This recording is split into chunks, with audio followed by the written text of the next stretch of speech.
পৃথিবীতে সবচাইতে শ্রেষ্ঠতম দোয়ার স্থান হলো মা বাবা।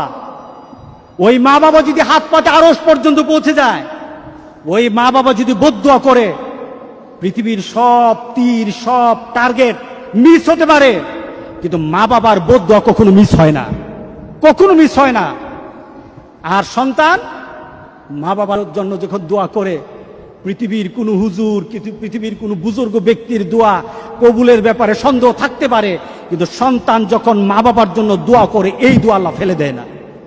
সুবহানাল্লাহ। কারণ মা বাবার এই দোয়াটা শিখিয়ে দিয়েছেন স্বয়ং আল্লাহ সুবহানাহু ওয়া তাআলা, রব্বির হামহুমা কামা রব্বায়ানি সাগীরা। আপনি কবরে থাকবেন, আপনি প্রত্যেক নামাজে আপনার সন্তান দোয়া করবে আপনার জন্য, রব্বির হামহুমা কামা রব্বায়ানি সাগীরা। পড়েন, মা বাবার জন্য দোয়া করেন প্রতি নামাজে বলেন মা বাবার জন্য, রব্বির হামহুমা কামা রব্বায়ানি সাগীরা। আপনি দোয়া করেন, দেখবেন আপনার দোয়ার কারণে আপনার সন্তান আপনার জন্য দোয়া করছে। আপনাকে আল্লাহ যেন এমন সুযোগ করে দেয়, এমন কুলাঙ্গার সন্তান যেন আমাদের সন্তানগুলো আল্লাহ না বানায়। সবাই বলেন আল্লাহুম্মা আমিন।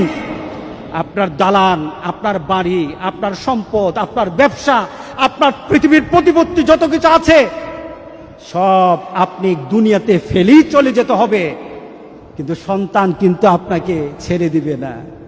সন্তান আপনাকে ছেড়ে দিবে না। ভালো সন্তান রেখে যাবেন, কবরে শুয়ে শুয়ে আপনার সন্তানের দোয়া পাবেন। খারাপ সন্তান রেখে যাবেন, কবরে বিপদ বিপদ বিপদ চলতেই থাকবে।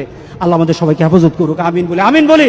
আল্লাহু আল্লাহু আল্লাহ।